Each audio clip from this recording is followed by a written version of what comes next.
আসছে মকর, দুদিন সবুর কর, তোরা সবাই মিলে লাড়ু কর। না না সবাই মিলে লাড়ু কর, আমি গুড়ের লাড়ু বানাচ্ছি। হ্যাঁ তো লাড়ু নারকেল দিয়ে গুড়ের লাড়ু, একদম গুড়ের এই লাড়ু দেখুন হচ্ছে। এটা আমিই বানাই প্রত্যেক বছর। হ্যাঁ আর বাকি মিতালিকে সব কিছু বানাতে বলি। হ্যাঁ তো এই তো মকর বন্ধুরা- আসছে, এরপরে গুড়ের লাড়ু বানাচ্ছে। এটা নারকেল দিয়ে বানাচ্ছে আজকে গুড়ের লাড়ু, আর কালকে হবে চিনি দিয়ে, তাই না? হ্যাঁ নারকেল কালে তো চিনি দিও। এই লাড়ুটা মানে আমি সত্যি ভালো পারি না, এর বাবাই পারে। তো বিয়ের পর থেকে এর বাবাকেই বানাতে দেখেছি, আর খুব সুন্দর বানায় বলে এর বাবাকে এই দায়িত্বটা দিয়েছি। তো আপনারাও ফ্যামিলির সাথে এনজয় করতে থাকুন। আর এরকম যার যার বর, কে কার কার বাড়িতে এরকম নাড়ু তৈরি হচ্ছে আজকে?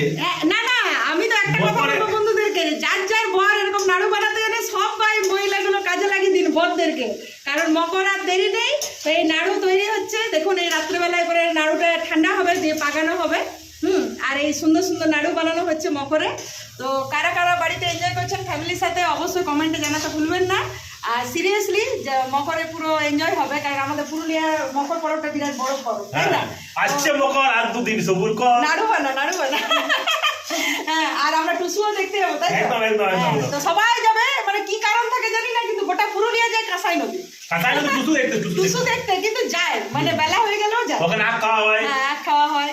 তো অবশ্যই এইভাবে পুরো শীতটা এনজয় করতে থাকুন, আর এই মকরটাকেও এনজয় করতে থাকুন, আর ফ্যামিলির সাথে প্রত্যেকটা মুহূর্ত এনজয় করতে থাকুন।